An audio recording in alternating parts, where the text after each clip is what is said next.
My experience has been wholly wonderful, of course, and I must compliment all the people who've helped me get to this position. Well, the tech tour is really rather important. I think everywhere we go, people are debating economic growth, and it isn't going to come from the yesterday's industries. It can only come from the ones that are vibrant and thriving now, and IT is clearly one of those, maybe the one of those.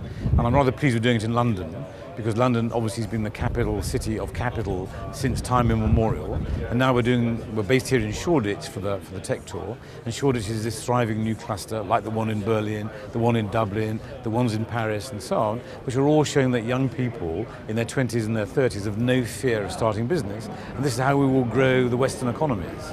The interesting thing about the tech tour is there's a very rigorous process to decide which companies are going to present.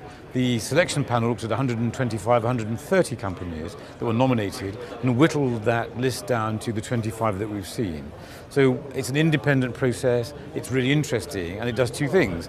It's very flattering that so many people wanted to stand up and present, even if they're not looking for short-term money, so that was quite interesting. But the second thing that's rather good is it gives us a deep insight into where the hotspots are in Europe.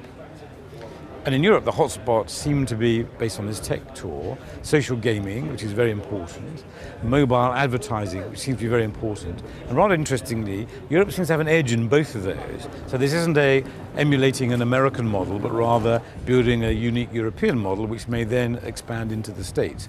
That's a big switch from my early days in technology, when everything came this way across the Atlantic.